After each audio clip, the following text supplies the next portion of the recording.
बता दें, एसआईटी को मिली शूटरों की रिमांड। एसआईटी को 4 दिनों की रिमांड मिली है। माना ही जा रहा था कि 14 दिनों की रिमांड मिल सकती है, लेकिन जानकारी ये मिल रही है 4 दिनों की रिमांड मिली है।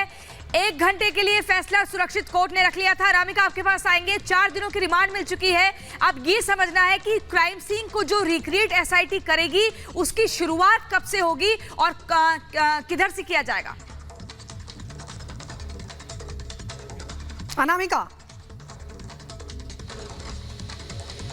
और बिल्कुल देखिए, बहुत बड़ी खबर आ रही है यहाँ पर कोर्ट की कस्टडी को लेकर के। जिस तरीके से आज पुलिस की ओर से रिमांड मांगी गई थी, बड़ी खबर यहाँ पर यह है कि फिलहाल पुलिस को तीनों आरोपियों की 4 दिन की कस्टडी मिल गई है। यहाँ पर 7 दिनों की रिमांड मांगी गई थी पुलिस की ओर से, जिसमें 4 दिनों पर पुलिस की ओर से जो तथ्य दिए गए थे, जो सबूत दिए गए थे, उस पर कोर्ट ने 1 घंटे तक विचार विमर्श करने के बाद 4 दिनों की रिमांड पर मुहर लगा दी गई है। 4 दिनों तक यूपी पुलिस जो है इस पूरे मामले पर पूछताछ करेगी। तीनों आरोपियों से हमारे साथ जुड़ के हमारे सहयोगी मीनाक्षी, बड़ी अपडेट है यहाँ पर। 4 दिनों की रिमांड पर मुहर लग गई है।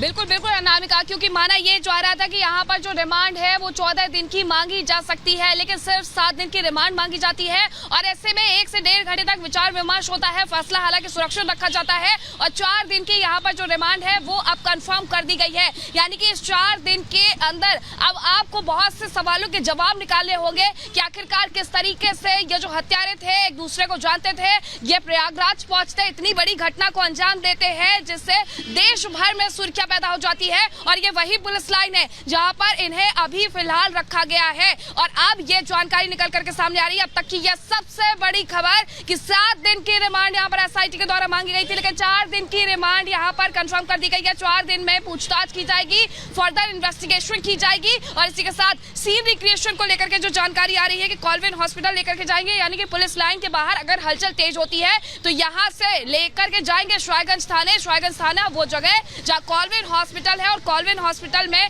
जाकर के सीन रिक्रिएशन हो सकता है इन सभी की मौजूदगी में। तो सबकी नजरें बस इस बात पर टिकी हुई थी कि आज यहां पर सीजेएम से क्या फैसला आता है, क्योंकि 7 दिन की रिमांड मांगी गई थी। ऐसे में 4 दिन की जो रिमांड है वो अब मंजूर कर ली गई है। यानी कि 4 दिन असलहे कहां से आए हैं, ये कैसे एक दूसरे को जानते थे प्रयागराज में, ये जो क्योंकि प्रयागराज का नंबर जो है वो 70 है, लेकिन प्रयागराज में ये 73 नंबर की गाड़ी, यूपी 73 नंबर की गाड़ी कहां से लेकर के आते, यानी इन्हें कहीं किसी और ने ये जो बाइक थी वो मुहैया करवाई थी, वो कैमरा कहां से मुहैया करवाया गया, और साथ ही वो जो माइक आईडी थी वो कहां से मुहैया करवाई जाती है। ऐसे तमाम सवाल होंगे अब जिनके जवाब 4 दिन में जानने होंगे फर्दर इन्वेस्टिगेशन के लिए। तो मृदुल, यहाँ 7 दिन की रिमांड मांगी गई थी, लेकिन अब 4 दिन की रिमांड यहाँ मंजूर कर ली गई है, फैसला आ चुका है।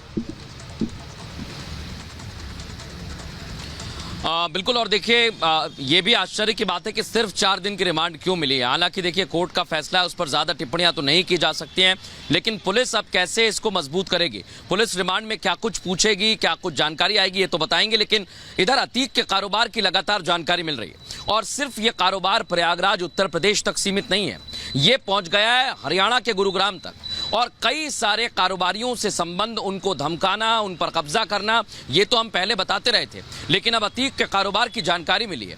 यानी अपना साम्राज्य अतीक बढ़ा रहा था और उसकी कोशिश यही थी, पहले वो सफेदपोश बना और फिर अपने कारोबार को आगे बढ़ाते हुए वो दिल्ली तक पहुंच गया है। लगातार हम वहां से भी तस्वीरें दर्शकों को बता रहे हैं, जो कारोबार हैं, जो अलग अलग जगह से तस्वीरें सामने आई हैं, वो तो दर्शकों तक पहुंचाई हैं। अब उस तरफ भी पुलिस की जांच आगे बढ़ी है, क्या वहां पर कोई दिक्कत थी, क्या वहां पर किसी से कोई रंजिश थी, क्योंकि अभी तक इस केस में सबसे बड़ी बात यही है कि शूटर्स ने इस हत्याकांड को अंजाम क्यों दिया है, क्योंकि अलग अलग थ्योरीज हैं, क्या किसी से झगड़ा था, किसी से दुश्मनी थी, ऐसी बातें भी सामने आ रही हैं। और अब घटना का रिक्रिएशन भी पुलिस कराना चाहती है, और वहां पर हमारे सहयोगी लोमस मौजूद हैं। वहां पर क्या हलचल है, पुलिस की कैसी व्यवस्था है, लोमस जरा बताइए।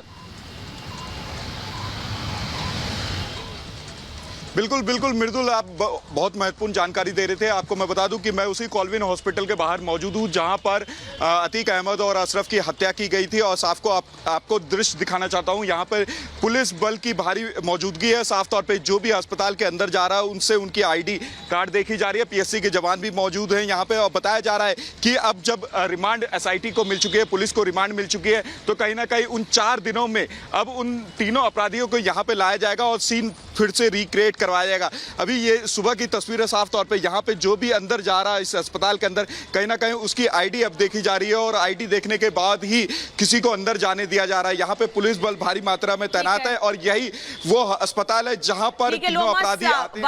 वापस लौटेंगे।